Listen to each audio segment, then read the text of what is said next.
Hello बच्चों, स्वागत है आपका अपने प्यारे से channel NEET JEE master class में। ये हमारा डिफरेंशिएशन पे थर्ड लेक्चर है। ये हम बेसिक मैथ के अकॉर्डिंग पढ़ा रहे हैं, जितना फिजिक्स में रिक्वायर्ड होता है उतना। हमने पहले लेक्चर में 6 रूल और 9 फॉर्मूलों को हमने पढ़ा डिफरेंशिएशन में। अब हम यहाँ पर दूसरे लेक्चर में हमने क्या पढ़ा?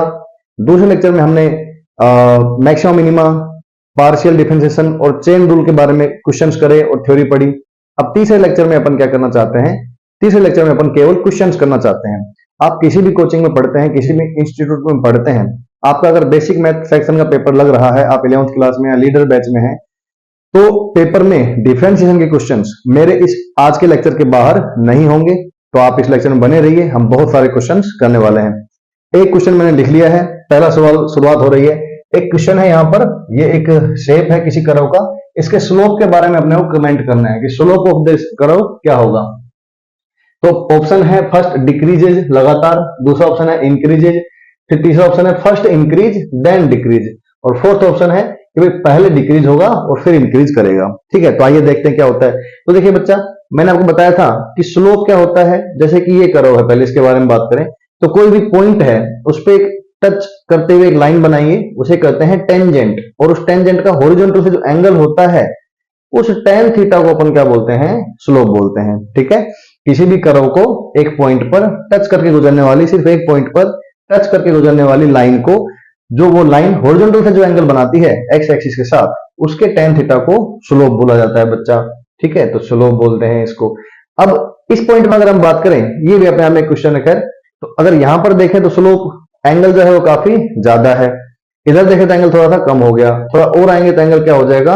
और भी कम हो जाएगा, क्लोज को अप्रोक्सीमेटली 0 हो गया। तो एक बार बताइए, tan थीटा की वैल्यू 0 पर कितनी होती है? tan 0 कितना होता है? tan 0 होता है 0। और tan 90 कितना होता है? इनफाइनाइट। मतलब कि यहां पर स्लोप काफी ज्यादा था। जितना एंगल ज्यादा होगा जितना ही स्लोप ज्यादा होगा। स्लोप बोले तो स्लैंटनेस ऑफ द सरफेस, है ना। तो जितना ज्यादा एंगल होगा उतना ही स्लोप क्या होगा? ज्यादा। जैसे जैसे इधर आएंगे तो स्लोप क्या हो रहा है आपका? कम, क्योंकि tan थीटा क्या हो रहा है? कम। क्लियर है? तो आइए इसी कॉन्सेप्ट के ऊपर अपन एक क्वेश्चन करेंगे। ठीक है, तो ये क्वेश्चन जो है, इसमें स्लोप लगातार डिक्रीज हो रहा है। और ये एक और क्वेश्चन देखिए, ऐसे वाला कर्व हो तो देखिए शुरू में स्लोप क्या है? लगभग 0। फिर थोड़ा आगे गए तो स्लोप क्या है? थोड़ा सा एंगल बढ़ा।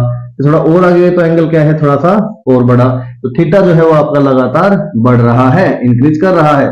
तो tan थीटा भी क्या होगा? इंक्रीज करेगा। तो आपका स्लोप क्या हो रहा है? इंक्रीज कर रहा है। तो इस वाले पैराबोला का स्लोप क्या हो रहा है? इंक्रीज कर रहा है। और इस वाले पैराबोला का स्लोप क्या हो रहा है? डिक्रीज कर रहा है। ठीक तो इन दोनों कॉन्सेप्ट के ऊपर ये एक बड़ा और अच्छा सवाल अपन कर रहे हैं। तो आइए अब मैं आपको यहां से बताता हूं। जैसे देखिए, ये पॉइंट पकड़ लीजिए। ये पॉइंट जो है, इसको यहां पर है टेंजेंट करें तो लगभग 90 है। ठीक, तो इसका स्लोप इनफाइनाइट है। फिर थोड़ा इधर आएंगे तो स्लोप थोड़ा सा देखिए, एंगल थोड़ा सा 90 से बड़ा है। मतलब कि जो थीटा जो है, जो आपको दिख रहा है, वो ग्रेटर देन 90 है। और ग्रेटर देन 90 में बेटा tan थीटा की वैल्यू क्या हो जाती है? नेगेटिव। तो ये स्लोप नेगेटिव है। ओके, फिर इधर आए तो इसमें क्या होगा? थीटा 0 हो गया। और tan 0 क्या होता है? 0। मतलब यहाँ पे स्लोप क्या है? 0। फिर इधर चले गए तो यहां पर देखिए, ये थीटा थोड़ा छोटा है 90 से, तो यहां पर स्लोप क्या है? पॉजिटिव। और फिर लगभग यहां पर फिर से क्या हो जाएगा? लगभग 90। यहां भी लगभग 90 था। तो 90 से शुरू हुआ, ठीक है, लेकिन वो नेगेटिव में था। नेगेटिव का इनफाइनाइट, देखो यहाँ पे नेगेटिव इनफाइनाइट होगा। यहाँ पे जो होगा स्लोप आपका क्या होगा? स्लोप पहले क्या था? नेगेटिव इनफाइनाइट था, जिसे m शब्द से जानते हैं अपन। तो स्लोप क्या है? Minus infinite. यहां पे आते आते आते नेगेटिव था, यहां पर 0 हुआ। तो माइनस इनफाइनाइट से क्या हुआ? 0। तो माइनस इनफाइनाइट टू 0 और 0 टू फिर वापस क्या हो गया? प्लस का इनफाइनाइट। तो बेटा माइनस के इनफाइनाइट से प्लस का इनफाइनाइट हो गया। कोई चीज माइनस के इनफाइनाइट से प्लस की इनफाइनाइट हो गई, इसका मतलब यह है कि वो लगातार इंक्रीज करा। तो इसमें सेकंड ऑप्शन आएगा, लगातार इंक्रीजेज। सेकंड ऑप्शन इसमें आ जाएगा। ओके ओके सर, लेकिन इसमें एक वर्ड और लगा दें अगर अपन, मैग्नीट्यूड ऑफ स्लोप। अगर ये शब्द हो मैग्नीट्यूड ऑफ स्लोप, तो बेटा मैग्नीट्यूड का मतलब होता है कि सिर्फ उसकी वैल्यू चाहिए। नेगेटिव पॉजिटिव से कोई मतलब नहीं होता। जैसे कि -5, तो मैग्नीट्यूड मतलब सिर्फ 5। ठीक, मैग्नीट्यूड मतलब माइनस माइनस सब हटा दो, वेक्टर वेक्टर वो भी हटा दो। तो देखिए सिर्फ मैग्नीट्यूड की बात करूं तो फिर माइनस का इनफाइनाइट भी क्या हो जाएगा यहाँ पर, प्लस इनफाइनाइट, क्योंकि मुझे मैग्नीट्यूड बताना है इस बार। तो प्लस इनफाइनाइट, उससे क्या हुआ जीरो, और जीरो से क्या हुआ फिर से प्लस इनफाइनाइट। तो जब मैग्नीट्यूड की बात आती है, मैग्नीट्यूड ऑफ स्लोप, ठीक, उन्होंने मोड लगा दिया है, इसका मतलब होता है मैग्नीट्यूड। तो वो होता है प्लस के इनफाइनाइट से जीरो और जीरो से प्लस का इनफाइनाइट। कोई चीज प्लस के इनफाइनाइट हो, वहां से जीरो हो जाए मतलब डिक्रीज हो गई, और फिर जीरो से फिर इनफाइनाइट हो जाए, इसका मतलब पहले उसने डिक्रीज किया और देन उसने इंक्रीज किया। तो अगर मैग्नीट्यूड ऑफ स्लोप पूछा जाएगा तो डी ऑप्शन, और सिर्फ स्लोप पूछा जाएगा तो बी ऑप्शन। कई बार आपके एग्जाम्स में ये सवाल आ जाता है, और कभी उसमें मैग्नीट्यूड लिखा होता है तब तो डी ऑप्शन, और अगर मैग्नीट्यूड नहीं लिखा सिर्फ स्लोप लिखा है तो फिर बी ऑप्शन। आई होप आपको क्लियर हो गया होगा। ये अपने लाइन खींची, ऐसे करते करते इधर आए, माइनस इनफाइनाइट से जीरो से प्लस इनफाइनाइट, तो उसके अकॉर्डिंग स्लोप तो लगातार जो है आपका बहुत कम वैल्यू से बहुत ज्यादा हो गया इंक्रीज, और जो मैग्नीट्यूड है वो कम होकर फिर बढ़ा, मतलब बी ऑप्शन। ठीक, ओके। अब इसी सवाल को अपन देखो, यही सारे वर्ड रहेंगे, थोड़ा सा फिर से अपन देख रहे हैं इस सवाल को। वर्ड सारे यही हैं, लेकिन जो है आपका ग्राफ बदल गया। ये देखिए ग्राफ अब ये होगा, ये ग्राफ हो गया, उल्टा ग्राफ हो गया इस बार। तो अब क्या होगा, तो देखिए फिर से आप यहां से देखोगे तो लगभग 90 है, ये छोटा है एंगल, ये देखिए, और यहां पर जीरो हो गया, मतलब कि ये पॉजिटिव था, मतलब कि पहले यहां पर प्लस का इनफाइनाइट था, तो जो स्लोप है वो प्लस का इनफाइनाइट था, और वहां से क्या हुआ जीरो, यहां से जाते क्या हो गया जीरो, फिर जीरो से यहां आए, वो देखो नेगेटिव है। नेगेटिव कैसे है बेटा, क्योंकि थीटा 90 से बड़ा है, और tan 90 से बड़ा नेगेटिव होता है, tan 90 से बड़ा जो होता है वो नेगेटिव होता है। यहां पर आ गए तो लगभग फिर इनफाइनाइट हो गया, लेकिन वो माइनस का इनफाइनाइट हुआ, तो यहां से प्लस का इनफाइनाइट से जीरो, जीरो से फिर माइनस का इनफाइनाइट, तो फिर चले गए माइनस इनफाइनाइट। तो प्लस के इनफाइनाइट से जीरो, और जीरो से फिर माइनस का इनफाइनाइट, तो पहले कोई बहुत बड़ा था प्लस का इनफाइनाइट, वहां से जीरो हुआ, और जीरो से माइनस का इनफाइनाइट मतलब बहुत कम, तो बहुत ज्यादा से जीरो होते हुए बहुत कम गया, मतलब लगातार जो है ये क्या कर रहा है डिक्रीज। तो इसमें क्या आएगा आपका फर्स्ट ऑप्शन आएगा। ठीक, इसमें क्या आएगा आपका फर्स्ट ऑप्शन आएगा। ठीक, अब क्या करें सर, अब मैग्नीट्यूड ऑफ स्लोप, अगर ये वर्ड होता तो क्या करते, तो फिर m को आप ऐसे कर लीजिए।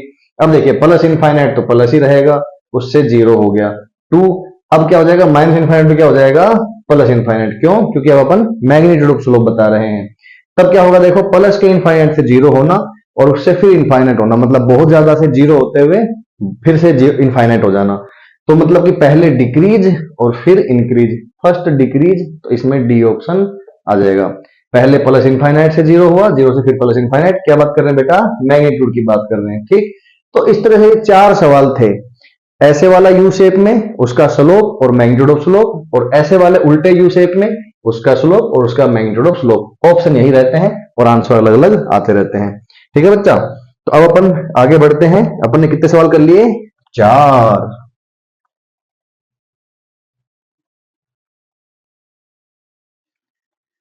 चार क्वेश्चंस के बाद अगर हम देखें तो अगला सवाल हमारा होगा अब क्वेश्चंस बहुत सारे आएंगे। ठीक, 4 कैसे हुए बेटा, वो 2 पैराबोला वाले बताए थे ना, ऐसे वाला और ऐसे वाला, इसलिए। ठीक, तो 4 क्वेश्चंस हमारे हो चुके हैं। अगर अगला सवाल देखें तो अगला सवाल है radius of a circular plate increases at the rate of 0.1 पर सेकेंड। देखो जैसे एक रेडियस है वो इंक्रीज कर रही है dr/dt 0.1, ठीक, सेमी पर सेकेंड, इतना बढ़ रही है। Radius of a circular plate increases by this, at what rate does the area increases when the radius of plate is 5/11। जब इसकी जो रेडियस है वो 5/11 है, उस समय जब 5/11 है तो इसका dA/dt बताइए। ठीक, मैंने अपने पिछले लेक्चर में ऐसे क्वेश्चंस कराए थे, perimeter, single power, area, square वाली पावर और क्यूब, तीनों सॉल्व कराए थे। तो इसी वैरायटी में ये एरिया वाली वैरायटी पूछ रहा है। अच्छा जी, तो इसमें ऑप्शंस भी दिए गए हैं। ऑप्शन है 1, 0.1, 0.6 और 0.29, ये ऑप्शंस है। तो देखते हैं क्या होता है। एरिया क्या होता है प्लेट का, पाई आर स्क्वायर। हम क्या जानते हैं, हम सर dA/dr बहुत अच्छे से जानते हैं, तो पाई आर स्क्वायर का डिफरेंशिएशन बेटा 2r। अब dA को आप इस तरफ रखो और पाई और 2 और r और dr को उस तरफ ले चलो। अब इतना तो कर सकते हो। अब इसमें आप dt का भाग दे दो। तो देखो हमसे क्या पूछा था, dA बाय dt ये पूछा था, और हमें r दे दिया गया है और dr बाय dt हमें दे दिया गया है। ठीक है, तो बेटा आंसर आ जाएगा आपका 2 पाई की जगह मैं 22/7 रख रहा हूं, क्योंकि ऑप्शन क्या क्या है फिर से बोल दूं, 1, 0.1, 0.6 और 0.29। ठीक, तो ये हो गया 22/7 रख दिया। r की वैल्यू इन्होंने दी हुई थी 5/11 और dr बाई dt की वैल्यू है 0.1। ये देखिए ये 2 से 2 बार कटेगा, 2 2 5 10, ये इससे मिल गया, तो ये 2 बार कटा, 2 5 10 इससे मिल गया, 2/7 आंसर आ रहा है। ऑप्शन में मैच नहीं हुआ तो अपन क्या करेंगे, इसको 2/7 जब आ रहा है तो इसको अगर अपन डिवाइड करें तो कितना बनेगा, 7 दूनी 14, 0 पॉइंट और 10 की असल पाई लगानी पड़ेगी, तो 7 दूनी 14 और 6 0 7 8 7 7 8 56। ठीक, तो इतना, फिर 4 0 7 5 35, तो करीब करीब 0.289 आ रहा है। तो मतलब कि उसे राउंड ऑफ में 0.29 कहा गया होगा। तो जो डी ऑप्शन था अपना, क्या क्या ऑप्शन बताए थे मैंने, 1, 0.1, 0.6 और 0.29, तो 0.29 इसका आंसर आया। यूनिट रहेगी सेमी स्क्वायर पर सेकेंड। क्लियर है, तो ये एक अच्छा सवाल था। ठीक, अब अपन आगे बढ़े तो अगला सवाल देखते हैं। देखिए कितना अच्छा सवाल है। If derivatives of y equal to 8 under the root sine x, ये क्वेश्चन में लैपटॉप में देख रहा हूं ना स्क्रीन पे, तो 8 अंडर रूट साइन एक्स, ये इसका जो डेरिवेटिव है वो दिया गया है dy बाय dx, और उसकी वैल्यू दी गई है k cos x divide by under the root sine x, ये दिया गया है। और आपसे पूछा है फाइंड k की वैल्यू बताइए, और मैं इसमें बेटा ऑप्शन नहीं है, सब्जेक्टिव सवाल है ये। तो चलिए कोशिश कीजिए, जब तक मैं मिटा के करता हूं आंसर। सारे लेवल वाले सवाल ही करेंगे, आलतू फालतू एक्स स्क्वायर वगैरह ये सब मैंने आपको अपने लेक्चर में पढ़ा दिया है वहां पे अपन, तो इसलिए यहां पर ज्यादा आलतू फालतू सवाल नहीं करेंगे, जिसमें कुछ ना कुछ मतलब कुछ लगे वही क्वेश्चंस करेंगे। ठीक, तो देखिए अच्छा सवाल है, इसका डिफरेंशिएशन ये दिया हुआ है, तो k की वैल्यू बताइए। अच्छा जी, तो आइए इसका डिफरेंशिएशन करते हैं। तो dy बाय dx, तो 8, अब देखिए फंक्शन किसका है, साइन का नहीं, ये चेन रूल का सवाल है।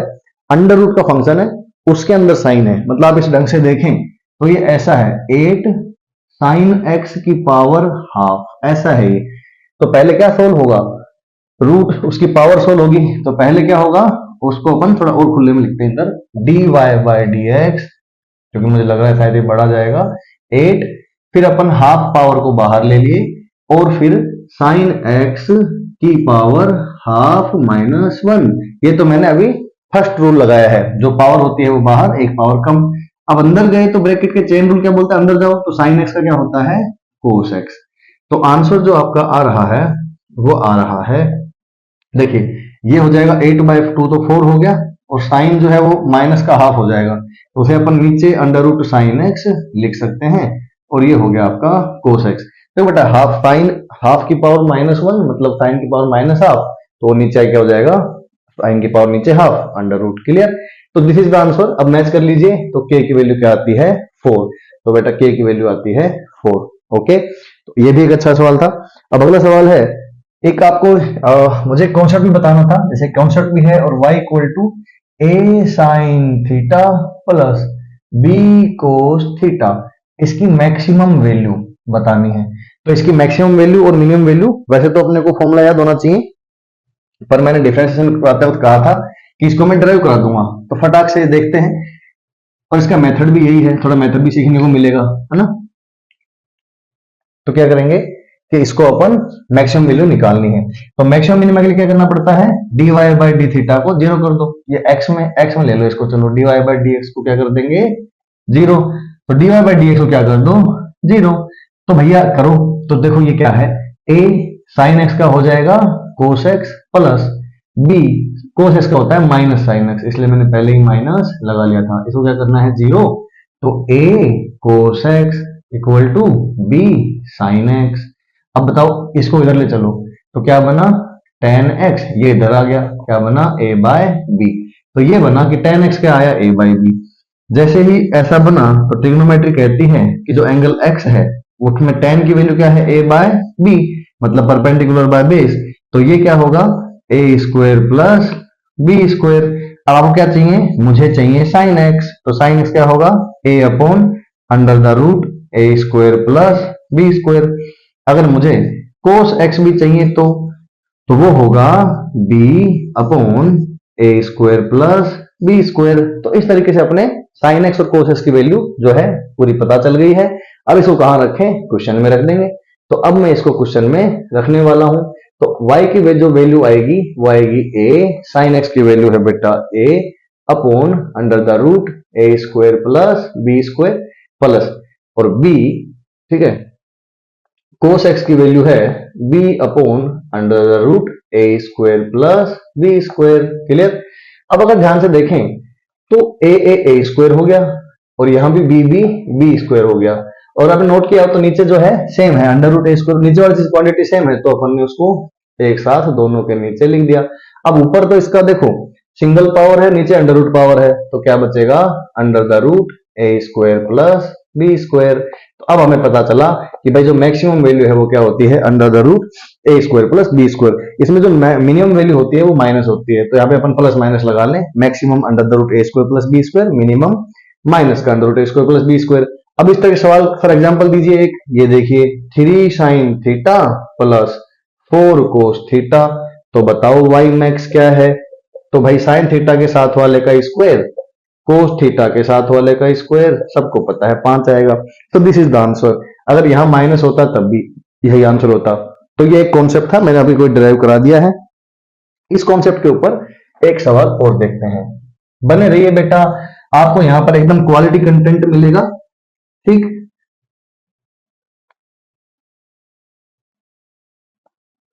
अभी अपन बहुत सारे सवाल करने वाले हैं, मतलब मुझे तो पता भी नहीं कि कितने सवाल अपन इसमें करने वाले हैं, कोई लिमिट नहीं है अपने पास। ठीक, कंटेंट अपने पास लैपटॉप में है, उससे देख देखिए अपन सवाल पढ़ रहे हैं।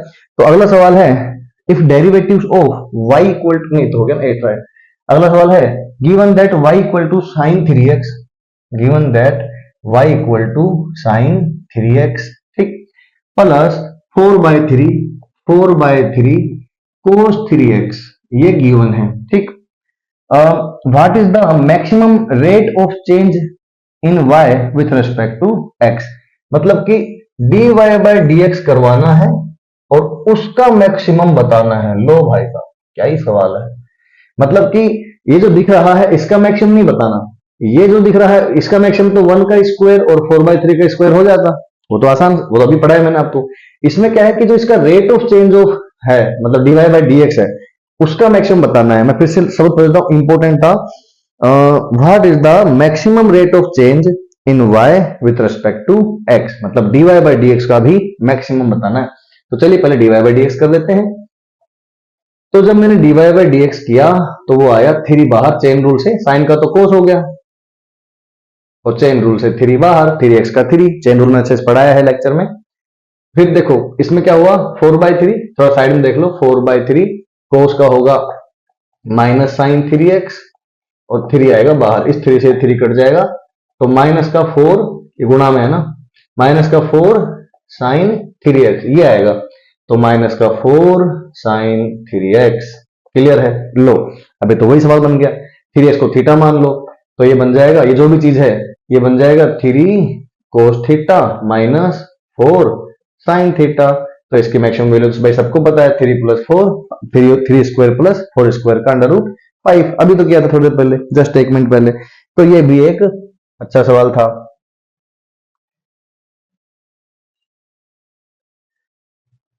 अगला सवाल, इसमें अपन डिफरेंशिएशन के सारी वैरायटी क्वेश्चंस कवर करेंगे, स्लोप निकालने वाले, वेलोसिटी, एक्सेलरेशन, सब कुछ इसमें आ जाएगा। ठीक, अगला सवाल है, x equal to 80 cube, x equal to 80 की पावर 4 है कि 3 है, 80 की पावर 4 है, और y equal to bt cube, y equal to bt cube, ये दो अपने को दे रखा है और अपने से पूछा है कि dy बाय dx क्या होगा, dy बाय dx क्या होगा। इसमें ऑप्शंस भी हैं, 4a/3bt, 3b/4at, 3a/4bt और 4b/3at, ये कुछ ऑप्शंस हैं। तो अपन क्या करें, अपन सबसे पहले क्या, देखो क्या जानते हैं, x का फंक्शन t के साथ है तो अपन dx/dt निकाल सकते हैं, तो वो निकाल लीजिए पहले। तो देखिए 4 बाहर आ जाएगा a और t क्यूब, ठीक। इसमें क्या जानते हैं, y t का फंक्शन है तो हम dy/dt जानते हैं, 3 बाहर आ जाएगा और bt स्क्वायर, ठीक है। ये दोनों चीज आप कर सकते हो, ये बच्चे तो हर कोई बच्चा कर सकता है। अब देखिए क्या निकालना है, dy/dx। तो dy/dx निकालना है तो थोड़ा सेपरेट लिख लीजिए, दोनों तरफ dt का मल्टीप्लाई और डिवाइड कर दीजिए। ये लीजिए dy/dx निकालना था, थोड़ा खिसका के लिख दिया, दोनों तरफ dt का भाग दे दिया, तो dy/dt और dx/dt। तो इसको आप ऐसे समझिए कि ये ऐसा हो गया कि ऊपर तो dy/dt है और नीचे dx/dt है, ये करते ही काम हो जाएगा।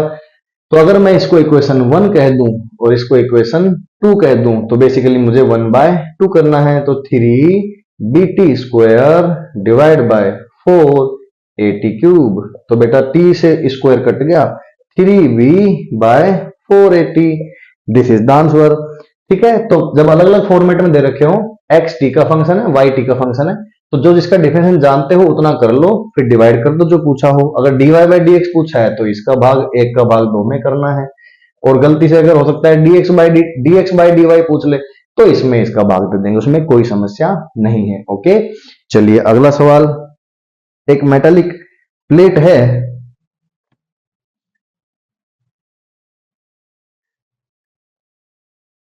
एक मेटालिक प्लेट है जिसमें जो उसका एरिया है वो 5t square plus 4t plus 8। एक मेटालिक प्लेट है, उसमें उसका जो एरिया है वो 5t square plus 4t plus 8 इस हिसाब से दिया हुआ है टाइम के साथ, ठीक। Calculate rate of increase in area at t equal to 3 second. t equal to 3 second पर da/dt rate of increase of area बताइए। तो चलिए da/dt कर देते हैं। तो da/dt क्या होगा, देखो 5 to 10t प्लस और 4t, t का 1 हो गया और 8 का क्या हो गया 0, 5t स्क्वायर, तो 5 दूनी 10t, 4t का 4, 8 का 0, क्या रखना है, t इक्वल टू 3 रखना है। तो भाई साहब आंसर आएगा 10 × 30 और 4 34, 34 आंसर आ जाएगा, ठीक। अगला सवाल अगर देखें तो अगला सवाल है डिफरेंशिएशन ऑफ कोस। अपने को पूछा है y equal to cos under root x, this is the question. Chain rule का सवाल लग रहा है। तो बेटा dy/dx क्या होगा, एक बार तो कोस का तो होता है minus sine under root x, अंदर वाले को मत छेड़ो, ऐसा पढ़ाया था मैंने आपको। तो अब अंडर रूट वाले का अलग से कर लो मल्टीप्लाई साथ, तो वो होता है बेटा 1/2 रूट x। तो आंसर क्या बैठा आपका finally, sine of root x divide by twice of root x, this is the answer, ठीक है। 4 ऑप्शन थे, यही आंसर है। Given a function y equal to, अगला सवाल है y equal to x square minus 2 root x, ये function है। What is the rate of change in y with respect to x at x equal to 1। What is the rate of change of y with respect to x at x equal to 1। तो मतलब आपको यही उसकी definition होती है dy/dx, differentiation की, x square का 2x minus 2 और 1 अंडर रूट का होता है अंडर 1/2 रूट x। मैंने जब पढ़ाया था उसमें मैंने कहा था इसको याद कर लो, तो 2 से 2 कट गया, इसको याद कर लो, अंडर रूट x का डिफरेंशिएशन क्या होता है 1/2 रूट x, तो 2 से 2 कट गया, तो ट्वाइस ऑफ x माइनस 1/रूट x, ये आंसर आया। लेकिन कब बताना था, x इक्वल टू 1 पे, तो 1 रख देंगे, तो 2 माइनस 1/1 1, मतलब कि 1, so this is the answer. Okay, चलें अगला सवाल पे। अगला सवाल है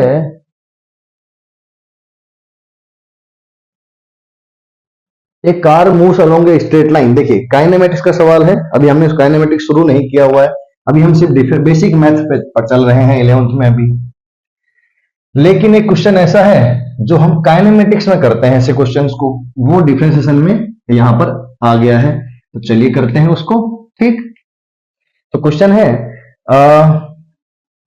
a car moves along a straight line whose equation of motion is given by 12t, s is equal to 12t plus 3t square plus minus 2t cube. ये है आपका एक कार है जो इस हिसाब से चल रही है।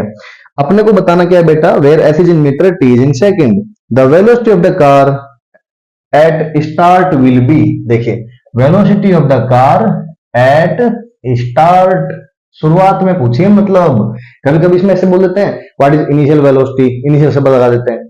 यहां पे बोला है velocity of the car at start will be, तो स्टार्ट का मतलब होता है बेटा t equal to zero, initial का मतलब भी क्या होता है, t इक्वल टू जीरो। तो बेटा वेलोसिटी क्या होती है ये मैं फिजिक्स में बता दूंगा, अभी भी आपको पता होगा। Rate of change of position with respect to time is called speed. यहां पर वेलोसिटी है तो vector wise ds by D T, तो ds by D T 12, t का हो गया 1, 3 दूनी 6 60 माइनस 3 दूनी 6 60 स्क्वायर।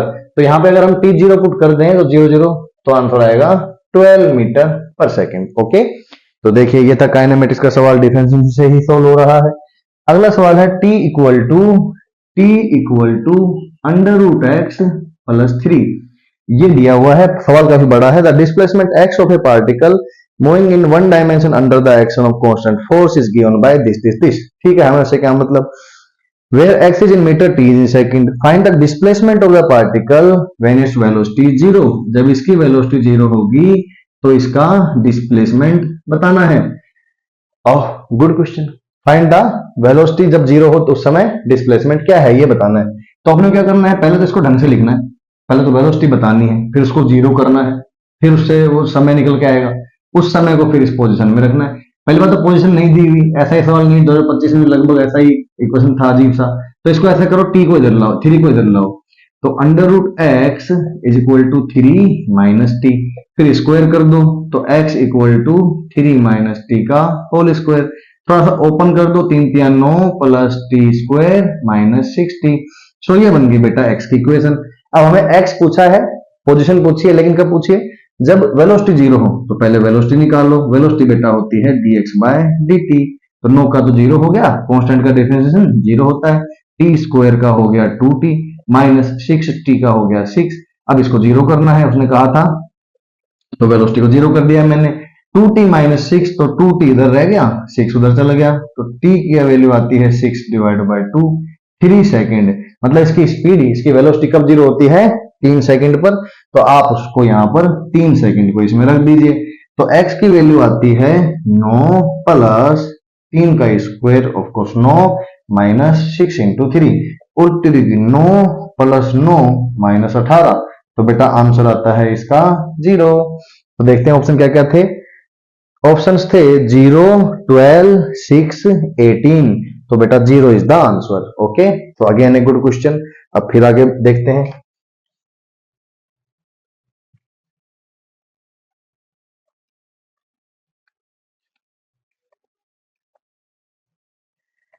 अगला जो क्वेश्चन है वो ये है कि v equal to T plus 2, बेटा v दिया हुआ है t प्लस 2 और t प्लस 3, आई थिंक दोबारा चेक कर लेता हूं, t प्लस 2 और t plus 3, the acceleration at t equal to 1। तो बेटा एक्सेलरेशन पूछा है at t equal to 1, t equal to 1 पे एक्सेलरेशन पूछा है। तो एक्सेलरेशन क्या होता है, देखिए एक्सेलरेशन होता है dv बाय dt। जब आपने नहीं पढ़ा होता तो आपको हिंट दी जाती है कि भाई एक्सेलरेशन होता है, देख dv बाय dt, 1 सेकंड के ऊपर एक्सेलरेशन बताओ। तो एक्सेलरेशन होता है, इसको थोड़ा सा ढंग से लिख लो, ठीक, तो ढंग से मत लिखो, बोली आप u इंटू वी फॉर्मेट से भी डिफरेंशिएशन कर सकते हो। तो पहले u का कर लो, t का होगा 1 और 2 का हो गया 0, और v एज इट इज रखा, प्लस फिर u का मत करो और v का कर लो, तो t का हो गया 1 और 3 का हो गया 0। So this is the answer. अब इसमें क्या बचा, t प्लस टी, तो 2t और 2 प्लस 3 5, 2t प्लस 5 बचा। अब इसमें t1 रख दो, तो t1 रखेंगे तो एक्सेलरेशन निकल के आएगा आपका 2 प्लस 5 7। ऑप्शंस क्या क्या थे, ऑप्शन थे 5 7 2, नन ऑफ दीज, तो 7 इज द आंसर, 7 मीटर पर सेकेंड स्क्वायर। ओके, अगला सवाल है कि x दे रखा है और एक्सेलरेशन पूछा है, x दे रखा है और एक्सेलरेशन पूछा है। x की वैल्यू है 4t क्यूब, x की वैल्यू है 4t cube minus 6t² plus 3t plus 5, ये है। इसमें पूछा है कि एक्सेलरेशन बताओ, कब बताओ, x T equal to initial, हो इनिशियल एक्सेलरेशन बताओ, इनिशियल एक्सेलरेशन बताओ। तो इनिशियल एक्सेलरेशन बताना है और इसके जो आंसर्स हैं वो है 3, 12, -12 और 8। ये ऑप्शंस हैं 3, 12, -12 और 8। इनिशियल एक्सेलरेशन बताना है। अब यार इनिशियल क्या होता है, अभी थोड़ी देर पहले बताया था, इनिशियल मतलब t0। पर सर एक्सेलरेशन क्या होता है, देख भाई एक्सेलरेशन या तो dv/dt होता है या फिर 2 बार डिफरेंशिएशन होता है किसका, x का। तो 2 बार करना पड़ेगा, मतलब तो एक बार करेंगे तो v बनेगा dx/dt, तो वो आएगा 4 के 12, 12t² माइनस 6 दूनी 12 t प्लस 3t का 1 और 5 का 0। एक्सेलरेशन होता है dv/dt, 12 दूनी 24 t माइनस 12। इनिशियल बोला था, इनिशियल मतलब t की वैल्यू 0 रखनी है, तो बेटा एक्सेलरेशन आया -12 मीटर पर second. So option number C. Okay okay, अब इधर से देखते हैं। इधर अगला सवाल है sin 4x। ठीक है, ये तो आसान है sin 4x, बट फिर भी बोल दिया है तो देख लीजिए। sin 4x का डिफरेंशिएशन बेटा चेन रूल से होगा cos 4x, और 4 का हो जाएगा, बाहर आ जाएगा 4। ये लीजिए जल्दी से छोटा सवाल।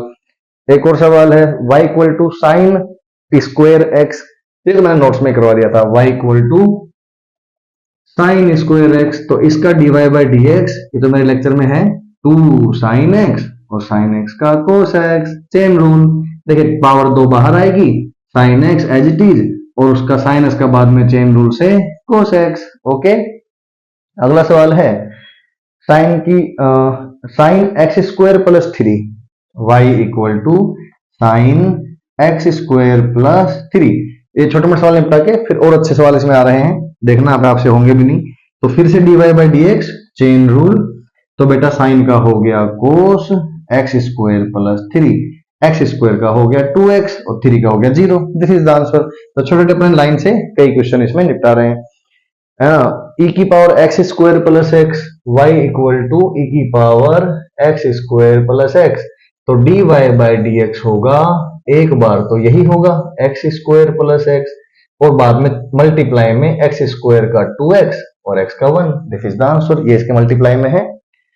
अगला सवाल जो है वो है x³ है और dy/x³ है, y इक्वल टू x³ है, और d²y/dx² पूछा है, मतलब 2 बार डिफरेंशिएशन। तो एक बार तो होगा 3x², दूसरी बार हो जाएगा 6x। ठीक, तो छोटे छोटे सवाल अपन यहां निपटा देते हैं एकदम से। एक अपना है ln cos x। ठीक है, पर ये अच्छा सवाल, इसके लिए जगह लगेगी, तो चलिए मिटाते हैं। काफी छोटे छोटे सवाल हो गए, फिर से अब अच्छे सवालों की तरफ। देखो छोटे छोटे सवाल भी इंपॉर्टेंट है ना बेटा, क्योंकि आपके एग्जाम्स में ये भी बहुत सारे आते हैं।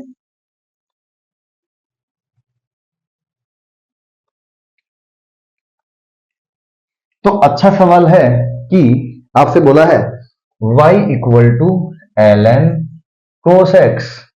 सर आसान तो है, चेन रूल का है, नोट्स में करवाया मैंने पिछले लेक्चर में। नहीं वो नहीं कह रहा भाई, अलग सवाल है, d²y/dx², ये पूछा है, मतलब डबल डिफरेंशिएशन पूछा है। तो पहले सिंगल क्या होगा, सिंगल होगा dy/dx, ln के अंदर है तो नीचे आ जाएगा cos x, और फिर cos x का होता है माइनस sin x, तो ये बनता है माइनस का tan x, sine upon cos is tan, तो ये हो गया y डैश, तो y डबल डैश मतलब 2 बार डिफरेंशिएशन, तो tan x का होता है sec² x, तो sec² x is the answer. Okay, sec² x is the answer. अगला सवाल है y equal to 2, y equal to 2 u³ दे रखा है, और x इक्वल टू नहीं, y इक्वल टू 2u³ और u equal to 8x minus 1, u equal to 8x minus 1 ये दे रखा है, और आपसे बोला है dy/dx पता करो, dy/dx पता करो, और ऑप्शंस भी जो हैं वो u की टर्म्स में ही हैं। क्या ऑप्शन है, ऑप्शन है 6u², 48u², 6u², 48u², है ना, 8 और 12u, बताइए क्या आंसर होगा।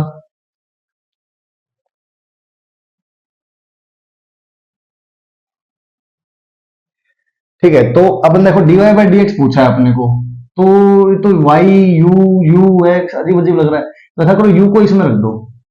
तो देखो y बनेगा 2u क्यूब, तो u क्या है 8x-1 उसका क्यूब, तो ये है सवाल। अच्छा, तो dy बाई डी एक्स में पावर आ जाएगी बाहर, 3 दूनी 6, 8x-1 पावर रह गई 2। ये तो हुआ पहली बार सोल्व कर लिया अपन ने। अब इसके अंदर चेन रूल के अकॉर्डिंग अंदर जाएंगे तो 8x का मल्टीप्लाई में करके करेंगे, 8x का तो आ जाएगा 8 और 1 का हो गया 0, तो ये आंसर बैठा। तो 8 6 48 48 और 8x-1 आज भी क्या है u, तो 48 u square, B option. Okay, अगला सवाल है x इक्वल टू 1 - y/7 की पावर -7, इसका डिफरेंशिएशन करना है। x इक्वल टू, तो अपने को क्या करना है with respect to y, x दे रखा है और y इस तरफ है। इसमें अपने को dy बाई डी एक्स नहीं करना, इसमें अपने को dx बाय dy करना है। पहली बात तो वर्ड क्या लिखा हुआ है, वर्ड लिखा हुआ है कि differentiate of x with respect to y, जिसके रिस्पेक्ट में होता है वो बाद में बोला जाता है, तो y के रिस्पेक्ट में करना है। तो बताइए क्या होगा, तो देखिए क्या होगा, पहले तो पावर बाहर आ जाएगी, एक पावर कम होगी तो -8 हो गया। ठीक, अब अंदर गए तो 1 का तो 0 हो गया, और इस चीज का -y/7 का, अब इधर देखिए जैसे y/7 है ना, तो y का 1 हो जाएगा, तो सिर्फ क्या बचेगा 1/7, और -y/7 था तो -1/7, सो -1/7। अब अगर इसको देखें तो 7 से 7 कट जाएगा, माइनस से माइनस कट गया, तो सिर्फ क्या बचा 1 - y/7 की power -8, this is the answer. हाँ जी, ऑप्शन में है ऐसा। ठीक, अब अगला सवाल आपसे बोला है volume of sphere is given by, volume of sphere is given by 4/में, हाँ भाई हमें भी पता है। आपसे पूछा है rate of change of volume with respect to radius, rate of change of volume with respect to radius, ठीक है जी बता देंगे। कब कब बताना है, जब r इक्वल टू 1। तो देख लो dv बाई डी आर, ये तो आसान सवाल है। 4/3 पाई तो अपना ही है, आर क्यूब का होता है 3r², 3 से 3 कट गया, तो 4πr²। तो dv बाई डी आर बेटा r की वैल्यू 1 रखने पर कितना आता है 4π। ठीक, तो अच्छे स्टूडेंट्स हमारे साथ बने रहें, इस चैनल पे कोई मजाक नहीं होता है। आप देख रहे हैं 40 मिनट से मैं लगातार क्वेश्चंस करा रहा हूं, मेरे को ऐसे हाँ ये मजाक करना बेटा नहीं आता है। हाँ क्लास में ऐसे मजाक थोड़ी बहुत कर लेते हैं, तो यहाँ पर सिर्फ और सिर्फ कंटेंट ही मिलेगा, अच्छे अच्छे क्वेश्चंस मिलेंगे, थ्योरी मिलेगी, बहुत सारे आपको एक्सप्लेनेशन मिलेंगे। सो हमारे चैनल को देखते रहिए, ठीक है। आगे बढ़ते हैं छोटी सी ऐड कर दी, आगे बढ़ते हैं। तो अगला सवाल जो है,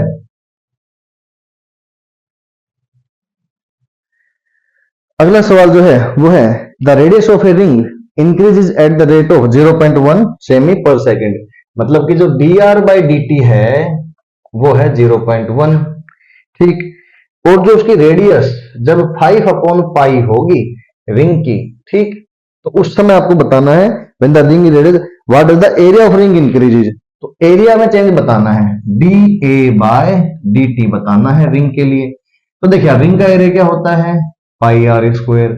ठीक है, तो D A by D T बताना है, चलो एक बार लिख देता हूं, D A by D T बताना है कब, जब आर की वैल्यू 5/पाई है और D R by D T भी दिया हुआ है। तो अभी थोड़ी देर पहले भी पहला दूसरा सवाल यही था मेरा, D A by D R आप कर दीजिए, क्योंकि ए दिया है आर दिया है, तो देखिए वो होगा 2πr, डी ए को इधर रखिए 2πr, डी आर को उधर ले जाइए, दोनों तरफ डी टी का भाग दे दीजिए, तो आपका answer D A by D T तैयार है। आर की वैल्यू दे रखी है 2π, ओके, 5/पाई into D R by D T जो कि है 0.1।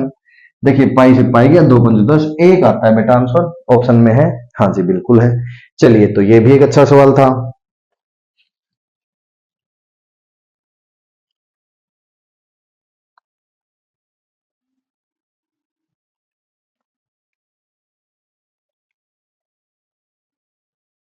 हाँ जी, तो अगला सवाल क्या है?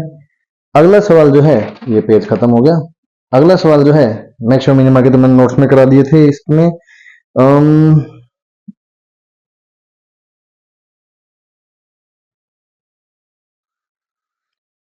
एक पार्शियल का भी कर लेते हैं। देखिए, दिया हुआ है r equal to x square y z plus y square x z plus z square x y. अपने को इसमें हालांकि सिर्फ del y by del x पूछा है, पर मैं तीनों ही निकाल देता हूं। अपन भी तीनों करेंगे बेटा। Del R by del X आप करेंगे del R by del Y और del R by del Z. तो del R by del X जब एक्स के रिस्पेक्ट में करेंगे तो केवल एक्स ही वेरिएबल है, तो एक्स वेरिएबल है, वाई जेड क्या है, कांस्टेंट। तो एक्स स्क्वायर का बेटा क्या होता है 2x, और कांस्टेंट मल्टीप्लाई में है तो एज इट इज रहेंगे।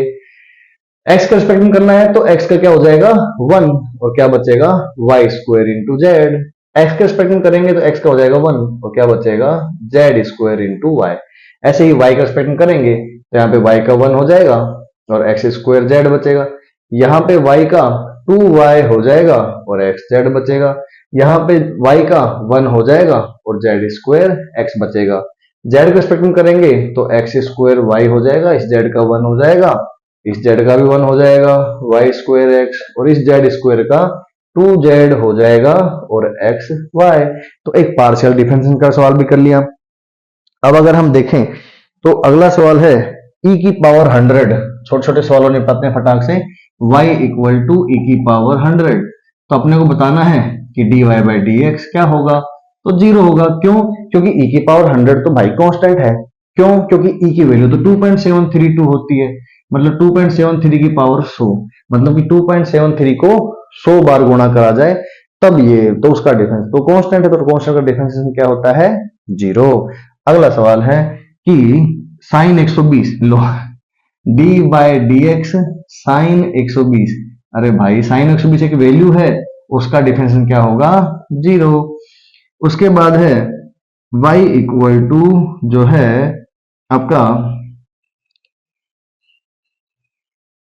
अगला सवाल जो है वो है y equal to x cos x, इसका dy बाई डी एक्स, तो ये u इंटू वी फॉर्मेट से होगा। x का 1 हो जाएगा, कोस x का एज इट इज रखना है अभी, है ना, u का कर दिया, v का नहीं करना, प्लस फिर x को एज इट रखना है, कोस का माइनस साइन x होता है। This is the answer. ये तो अपने नोट्स में भी करा रखा है, मतलब पिछले लेक्चर में मैंने बताया था। तो अब आगे बढ़ते हैं और अगला सवाल जो है वो ये 3y equal to x plus 5, 3y equal to x plus 5 है, और अपने को बताना है कि कौन सा कोऑर्डिनेट ज्यादा तेज चल रहा है। विच कोऑर्डिनेट जो है, मैं फिर से बताता हूं, 3y equal to x plus 5। अच्छा सवाल है बेटा ये। 3y is equal to x plus 5, और आपसे पूछा है which coordinate changes at faster rate, which coordinate changes at faster rate. तो इसमें क्या करना है आपको, देखिए आप x इक्वल टू 1 रखिए, y की वैल्यू मिलेगी आपको 6/3 2। x इक्वल टू 2 रखिए तो y की वैल्यू मिलेगी 7/3। x इक्वल टू 4 रख दीजिए तो y मिलेगा 3। तो देखिए x में कितना चेंज आया 3 का, y में कितना आया 1 का, कौन पे चल रहा है x। ओके, ऐसे आप देख सकते हैं। अगला सवाल है x प्लस 1, x प्लस 1 की पावर 1000 और उसका d बाय डी एक्स ऐसे लिखा हुआ है, पता करिए। तो dy by D x of x plus 1, तो बेटा 1000 पावर पहले आ जाएगी बाहर, x प्लस 1 की पावर बचेगी 999, ब्रैकेट में गुणा में चेन रूल के अकॉर्डिंग अंदर करेंगे, x का 1 हो जाएगा और 1 का 0, तो मतलब ऐसे ही है। तो 1000 x की power, this is the answer. अगला है y equal to sign 5x, मतलब साइन की पावर 5x, तो dy बाई डी एक्स होगा 5 आ जाएगा बाहर, साइन की पावर 4x और साइन का हो गया कोस x, तो चेन रूल लगा दिया इसमें। ठीक,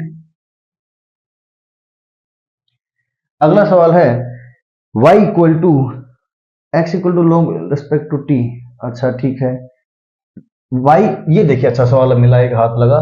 y equal to ten upon sine x plus √3 cos x, इसमें y की मिनिमम वैल्यू बतानी है, y की मिनिमम वैल्यू बतानी है।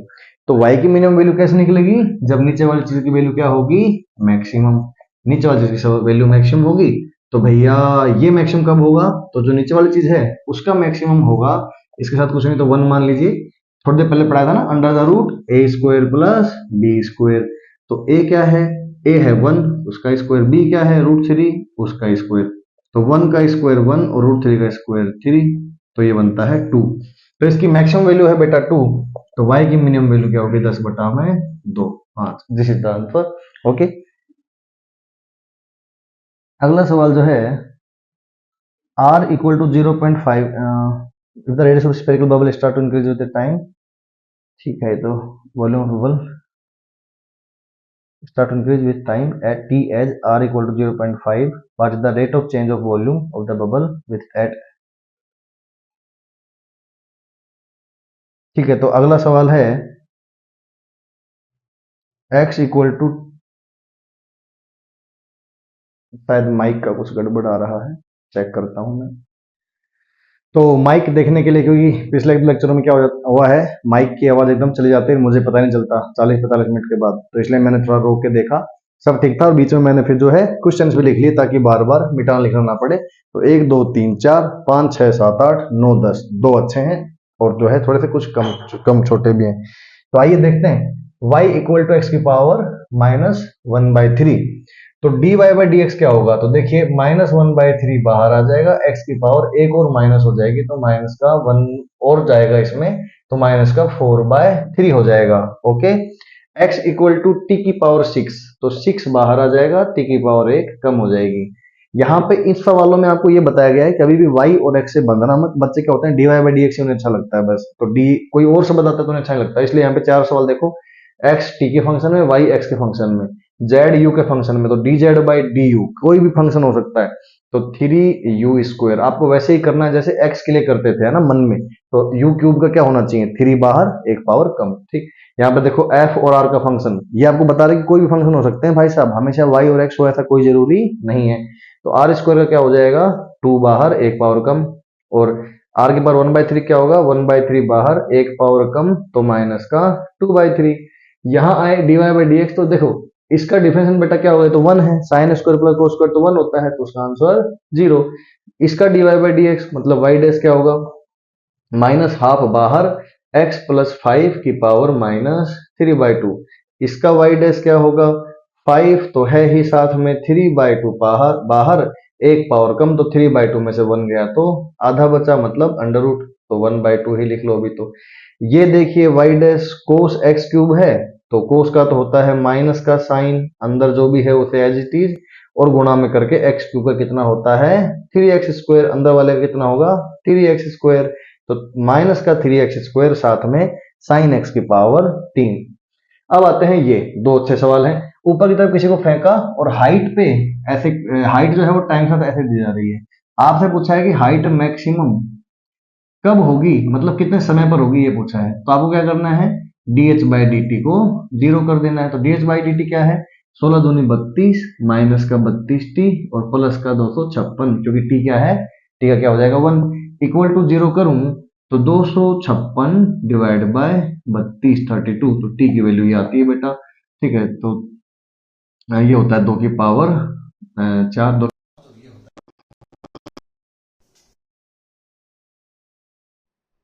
तो जैसा कि डर था माइक की आवाज़ चलेगी, तो अगला सवाल जो है वॉइस ओवर करना पड़ेगा इसमें। अगला सवाल है find slope at x equal to 3π/4।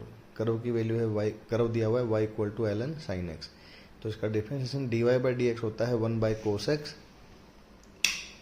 और मतलब 1/sin x। ठीक, और sin x क्या हो जाएगा cos x।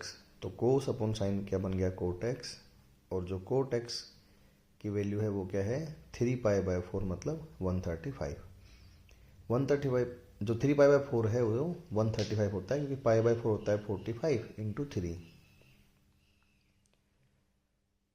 अब इसको ऐसे लिखेंगे, और कोट 180 माइनस 45, तो ये सेकेंड क्वाड्रेंट में होने की वजह से माइनस का कोट 45 होगा, जिसकी वैल्यू -1 होगी।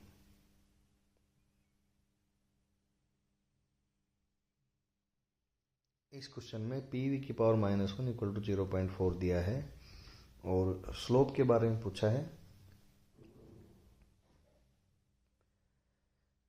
स्लोप जो है वो अपने को बताना है।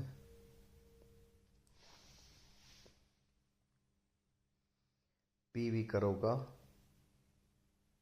और v की वैल्यू 1 मीटर क्यूब पर बताना है। तो dp/dv स्लोप होगा, क्योंकि y एक्सिस को y की जगह p ने ले ली, x की जगह v ने। तो dp/dv अपने को पूछा है, तो इसको डिफरेंशिएट कर देते हैं। जो v की पावर -1 है वो इधर आके क्या बन जाएगा, इधर +1 हो जाएगा, तो v की पावर 1। तो dp/dv क्या होगा 0.4 और v का हो जाएगा 1। अब इसमें वैल्यू तो क्या ही रखने है, तो कांस्टेंट आ गया 0.4। So this is the answer.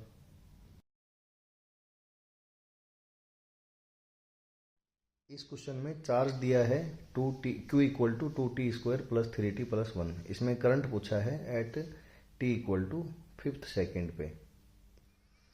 तो ये 12th में काम आता है। चार्ज dq/dt बेटा करंट होता है, I equal to dq/dt। Differentiate करेंगे, 2 दूनी 4, 4t + 3, इसमें t की वैल्यू 5 रख देंगे, 5 + 20 + 3 23 एम्पियर आंसर आ जाएगा। ओके,